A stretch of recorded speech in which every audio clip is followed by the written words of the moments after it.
is NCO creed, right? And I was like, hmm. And then from that moment on is when I started saying, okay, if I'm going to be an NCO, I'm going to be the best NCO. And my guys knew, because I tell my guys, if you were a new guy in my unit and you were my squad or my tank or my platoon, I'm like, as long as you don't lie to me, I got your back. I said, I tell them, you got one fuck up. You're allowed one. I'll give you one. But other than that, but you're also not going to tell me that you're going to be late for formation, because when I moved to New Jersey, you know how long sometimes it takes like 6-8 months to transfer you from one unit to the other. I drove 13 hours on a Friday to make drill and drove 13 hours back to make work the next morning. So my guys knew they're not going to say, hey, Sarge, I'm going to be late today. When they knew I'm driving 13 hours to make it to drill. Yeah, unless they're driving 14 or longer, you might be an hour behind. But if you can make it, you're right. Other people can make it if they're part of that unit. But then you're like, you know what?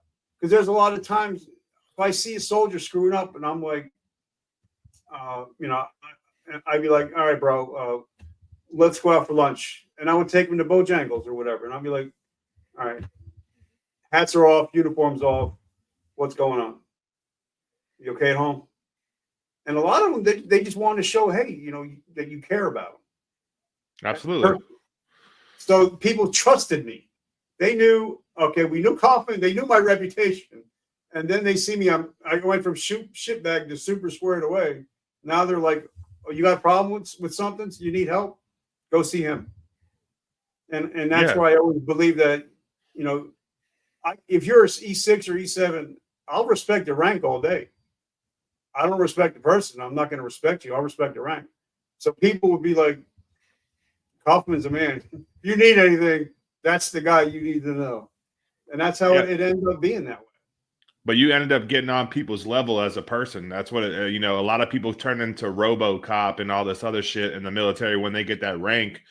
And like you said, you got to respect the rank, right? And the people make rank, but you gotta be a better person. You got to get down to someone's level. It's not, and you ask those questions. I feel like that's how I got a lot of soldiers to respect me as well as NCO. You get down on their level and ask if it's okay. You actually show them that you care. A lot of people in life don't really care about other people, and obviously you were shown what servant leadership's all about from that first sergeant, from other leaders, and you took that, put it in your tool bag, and you made it happen for yourself. So that's how you got to do it, man.